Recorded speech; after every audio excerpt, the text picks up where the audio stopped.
स्वागत है। एक बात सोचिए, क्या एक सूखी अकड़ी हुई लकड़ी को अपनी मर्जी से मोड़ा जा सकता है? शायद नहीं। लेकिन अगर उसी लकड़ी को थोड़ा तेल लगाकर धीरे धीरे सेका जाए तो? वो नरम पड़ जाती है ना, लचीली हो जाती है। आज हम आयुर्वेद के एक ऐसे ही सिद्धांत पर बात करने वाले हैं जो ठीक इसी तरह हमारे शरीर पर काम करता है, स्वेदन यानी सुदेशन थेरेपी। हमारे हाथ में है चरक संहिता का स्वेदाध्याय। और देखिए, अक्सर हम इलाज का मतलब सिर्फ दवाइयां ही समझते हैं, पर आयुर्वेद कहता है कि इलाज से पहले शरीर को तैयार करना बहुत जरूरी है। स्नेहन यानी ऑयलेशन के बाद अगला कदम है स्वेदन। तो चलिए इसकी गहराइयों में उतरते हैं। बिल्कुल। और आपकी लकड़ी वाली बात वहीं से इस अध्याय की शुरुआत होती है। चरक संहिता सीधे सवाल से नहीं बल्कि एक बहुत ही दमदार उदाहरण से अपनी बात रखती है। ग्रंथ में कहा गया है, शुष्काण्यापि ही काष्ठानि स्नेह स्वेदोपादनैः नमयन्ति यथा न्यायम किम पुनर्जीवितो नरान। इसका मतलब हाँ बिल्कुल वही है जो आपने अभी कहा, कि अगर तेल और सेक से एक सूखी लकड़ी को भी अपनी इच्छा अनुसार मोड़ा जा सकता है, तो फिर एक जीते जागते इंसान के शरीर की, उसकी तो बात ही क्या है। स्वेदन का पहला काम ही यही है, शरीर में जो वात और कफ से जकड़न होती है, जो बीमारियां होती हैं, उनको शांत करना और शरीर को लचीला बनाना। वाह, मतलब शरीर को एक तरह से तैयार करना ताकि आगे जो भी इलाज हो वो ज्यादा असरदार हो सके। जैसे किसी मूर्ति को बनाने से पहले मिट्टी को गूंथ कर नरम किया जाता है। हाँ, तो फिर क्या ये प्रक्रिया हर किसी के लिए एक जैसी है? मतलब कोई भी कभी भी कर सकता है? नहीं, और यहीं पर आयुर्वेद का असली विज्ञान सामने आता है। ये कोई वन साइज फिट्स ऑल वाला मामला बिल्कुल नहीं है। हर चीज, मतलब हर चीज, रोगी, रोग और यहाँ तक कि मौसम के हिसाब से तय होती है। शास्त्री से लेकर बहुत ही साफ है, रोगर्तु व्याधितापेक्षो नात्युष्णो अतिमृदुन्न च द्रव्यवान कल्पितोदेशे स्वेधा कार्य करो मतः। यानी स्वेदन कैसा होगा ये पूरी तरह रोग, ऋतु और रोगी की शारीरिक अवस्था पर निर्भर करेगा। ये न तो बहुत ज्यादा गर्म होना चाहिए, न ही बहुत हल्का। और कौन सी औषधियां इस्तेमाल होंगी, शरीर के किस हिस्से पर करना है, जैसे पेट पर या पीठ पर, ये सब पहले से तय होता है। तभी ये असरदार माना जाता है। अच्छा, इसका मतलब ये एक बेहद कस्टमाइज्ड थेरेपी है। हाँ तो मान लीजिए कोई मरीज है जो बहुत बलवान है और उसकी बीमारी भी गंभीर है और ऊपर से सर्दियों का मौसम है, तब क्या होगा? हाँ हाँ, बहुत अच्छा सवाल है। क्योंकि शास्त्र ठीक इसी स्थिति के बारे में बात करता है। वो कहता है कि इलाज की जो तीव्रता है वो मरीज की क्षमता के बराबर होनी चाहिए। व्याधौ शीते शरीरे च महान स्वेदो महाबले दुर्बले दुर्बल स्वेदो मध्यमे मध्यमो हितः। आप देखिए, निर्देश कितने साफ हैं। बलवान रोगी, गंभीर रोग और सर्द मौसम तो तीव्र मतलब इंटेंस स्वेदन करें। और अगर रोगी कमजोर है तो हल्का स्वेदन, और अगर मध्यम स्थिति है तो मीडियम स्वेदन की फायदेमंद होता है। यहाँ तक कि वात कफ की स्थिति देखकर यह भी तय होता है कि स्वेदन स्निग्ध यानी ऑयली होगा या रूक्ष मतलब ड्राई। ये तो सच में बहुत ही बारीक जानकारी है। लेकिन एक बात है, जब हम पूरे शरीर को गर्मी या भाप दे रहे हैं तो इसमें कुछ जोखिम भी तो होगा। क्या शरीर के कुछ हिस्से ज्यादा नाजुक नहीं होते? हाँ, और यही आयुर्वेद की सबसे बड़ी खूबसूरती है कि वो जितना इलाज पर जोर देता है उतना ही बल्कि उससे ज्यादा सुरक्षा पर भी। ग्रंथ में एक पूरा सेक्शन इसी बात पर है कि शरीर के किन नाजुक हिस्सों को बचाना है। ये समझिए कि एक 2000 साल पुरानी सेफ्टी चेकलिस्ट है। वृषणो हृदयम दृष्टि स्वेदेन मृदुनैव वा मध्यमम वंक्षणो शेषम अंगावयवम इष्ठता 10। इसमें साफ साफ कहा गया है कि वृषण यानी टेस्टिकल्स, हृदय और दृष्टि यानी आंखें, इन पर या तो बहुत ही हल्का स्वेदन करना चाहिए या फिर बिल्कुल नहीं। वंक्षण ग्रोइंग एरिया पर मध्यम और शरीर के बाकी अंगों पर जरूरत के हिसाब से तीव्र स्वेदन किया जा सकता है। अच्छा, पर दिल और आंखों को बचाने के लिए कोई खास तरीका भी बताया गया है? क्योंकि भाप तो वो तो पूरे शरीर पर फैलती है। जी हाँ, इसका भी उपाय बताया है। आंखों पर कमल के पत्ते या फिर गीले कपड़े की पट्टी रखने को कहा गया है। और हृदय को सीधी गर्मी से बचाने के लिए उस जगह पर ठंडे मोतियों की माला या पानी से भरा कोई ठंडा बर्तन या बस अपने गीले हाथों से बार बार छूते रहने की सलाह दी गई है। ये दिखाता है कि वो कितने सावधान थे। तो ठीक है, प्रक्रिया शुरू हो गई, सुरक्षा का ध्यान भी रख लिया, लेकिन ये सब कितनी देर तक चलेगा? मतलब हमें पता कैसे लगेगा कि अब बस काम हो गया है और इसे रोक देना चाहिए? इसके लिए भी शरीर खुद ही संकेत देता है। संहिता में सम्यक स्विन के लक्षण बताए गए हैं, यानी जब स्वेदन ठीक तरह से हो गया हो। शीतशूल विपर में स्तंभ गौरव निग्रहे, संजाते मार्दवे स्वेदे स्वेदनाद विरतिर्मता 13। इसका मतलब है कि जब शरीर में जो ठंड लग रही थी या दर्द था, वो पूरी तरह से चला जाए, जकड़न और भारीपन खत्म हो जाए, शरीर एकदम नरम महसूस हो और पसीना आने लगे, तो समझ लीजिए कि स्वेदन को रोकने का समय आ गया है।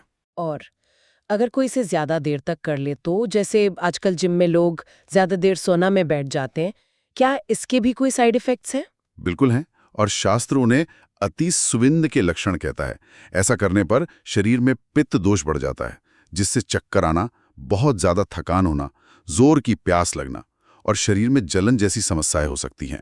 पित्त प्रकोपो, मूर्छा च, शरीर सदनम, तृषा, दाह, स्वरांग दौर्बल्यम, अतिस्विन्यस्य लक्षणम। 14। और ऐसी हालत में इलाज के लिए वही तरीके अपनाने को कहा गया है जो गर्मी के मौसम में शरीर को ठंडा रखने के लिए बताए गए हैं। मतलब मीठी, चिकनी और ठंडी तासीर वाली चीजों का सेवन करना। ये जानना भी बहुत जरूरी है कि ये थेरेपी किन लोगों के लिए बिल्कुल नहीं है। क्या ऐसी भी कोई सूची है जिन्हें स्वेदन कराने की मनाही हो? हाँ, एक बहुत लंबी और विस्तृत सूची है। उन्हें अस्वेद्य कहा गया है, यानी जिन्हें स्वेदन नहीं कराना चाहिए। और ये लिस्ट दिखाती है कि आयुर्वेद का दृष्टिकोण कितना सतर्क और सुरक्षित है। जैसे गर्भवती महिला को ये नहीं कराना चाहिए, ये तो स्वाभाविक है। हाँ, ये तो है। और कौन-कौन है इस लिस्ट में? जिन्हें रक्तपित्त मतलब ब्लीडिंग डिसऑर्डर्स की समस्या हो, उन्हें भी मना है। जो बहुत ज्यादा मोटे या बहुत ज्यादा रूखे कमजोर हों, उन्हें भी नहीं कराना चाहिए। डायबिटीज या पित्त से जुड़ी गंभीर बीमारियों वाले लोगों के लिए भी ये वर्जित है।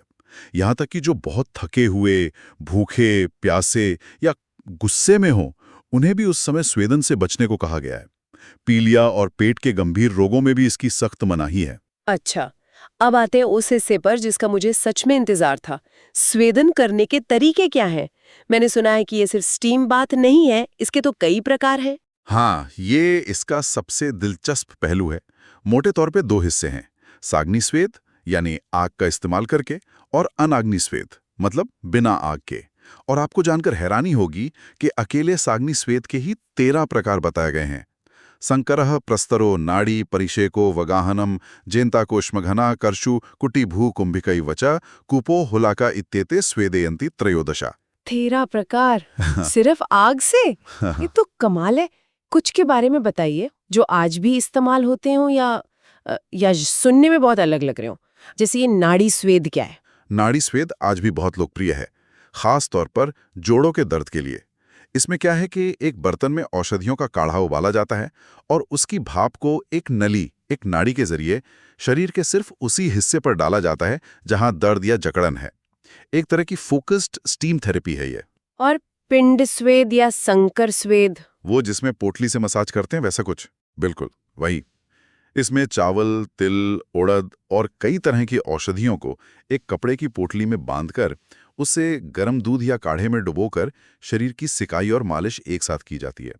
ये गठिया जैसे रोगों में बहुत कारगर है। मुझे जेंता स्वेद के बारे में बड़ी उत्सुकता हो रही है। ये नाम ही बहुत अलग है। हाँ, जेंता स्वेद एक तरह का प्राचीन सौना ही है, कह सकते हैं। ये एक खास गोलाकार कमरा होता था जो अक्सर नदी या तालाब के किनारे बनाया जाता था। इसके बीचों बीच एक भट्टी होती थी जिसे खूब गर्म करके अंगारे हटा दिए जाते थे। जब कमरा अंदर से गर्म हो जाता और धुआं निकल जाता, तब व्यक्ति तेल मालिश के बाद अंदर जाकर स्वेदन लेता था। यह पूरे शरीर के डिटॉक्सिफिकेशन के लिए था। अद्भुत। और वो अश्मघन स्वेद, इसका मतलब है पत्थर से स्वेदन। कहीं ये रोगी को गर्म पत्थर पर लिटाने जैसा तो नहीं था? लगभग वैसा ही, पर बहुत ही सुरक्षित तरीके से। इसमें एक बड़ी पत्थर की शिला को कुछ खास औषधीय लकड़ियों से गर्म किया जाता था। फिर अंगारे हटाकर उस पर पानी छिड़ककर उसकी गर्मी को थोड़ा नियंत्रित किया जाता था और फिर उस पर मोटे कपड़े बिछाकर रोगी को लिटाया जाता था। पत्थर की जो सौंधी गर्मी है, उससे शरीर को स्वेदन मिलता था। ये तो अविश्वसनीय है। मतलब हर जरूरत के लिए एक अलग तरीका। और वो बिना आग वाले 10 प्रकार कौन से हैं? मैंने सुना है उनमें गुस्सा और डर भी शामिल है, जो सुनने में थोड़ा अजीब लगता है। हाँ, ये आधुनिक मन को थोड़ा अजीब लग सकता है। अनग्नि स्वेद में वो तरीके हैं जिनसे शरीर में स्वाभाविक रूप से गर्मी पैदा होती है, जैसे जोरदार व्यायाम करना, किसी गर्म कमरे में रहना, मोटे कंबल ओढ़ लेना, धूप में बैठना। और जहां तक क्रोध और भय की बात है, तो यहाँ मतलब उस शारीरिक प्रतिक्रिया से है। जब हम डरते हैं या बहुत गुस्सा करते हैं तो शरीर में गर्मी बढ़ती है, पसीना आता है। यहाँ उसे एक प्राकृतिक स्वेदन प्रक्रिया के तौर पर गिनाया गया है, ना कि एक थेरेपी के तौर पर। तो आज की हमारी इस चर्चा से ये तो एकदम साफ हो गया कि स्वेदन सिर्फ पसीना निकालने की एक साधारण प्रक्रिया नहीं है। ये तो एक पूरा विज्ञान है। कब, कैसे, किस पर, कितना और क्यों, हर सवाल का जवाब इस प्राचीन ग्रंथ में मौजूद है। बिल्कुल। और एक आखिरी जरूरी बात, स्वेदन के बाद जब शरीर से दोष पिघलकर बाहर निकलने के लिए तैयार हो जाते हैं, तब शरीर बहुत ग्रहणशील और नाजुक भी होता है। इसलिए संहिता कहती है कि उस दिन हल्का और सुपाच्य भोजन करें और किसी भी तरह के व्यायाम से बचें। शरीर को आराम दें। ये पूरी जानकारी हमें सोचने पर मजबूर करती है कि हमारे पूर्वजों ने इंसान के शरीर को कितनी गहराई से, कितनी बारीकी से समझा था। ये सिर्फ बीमारी का इलाज नहीं, बल्कि स्वास्थ्य को बनाए रखने का एक पूरा दर्शन है। और यहीं से आज के लिए एक विचार भी निकलता है। आज की इस भाग दौड़ वाली जिंदगी में, जहां हम हर चीज का एक वन साइज फिट्स ऑल समाधान चाहते हैं, एक ही दवा, एक ही डाइट, एक ही एक्सरसाइज सबके लिए, क्या स्वेदन का ये सिद्धांत हमें ये याद नहीं दिलाता कि हर शरीर अलग है, हर स्थिति अलग है, और शायद असली स्वास्थ्य का रास्ता व्यक्तिगत और सचेत देखभाल से होके गुजरता है? इस पर सोचिएगा जरूर।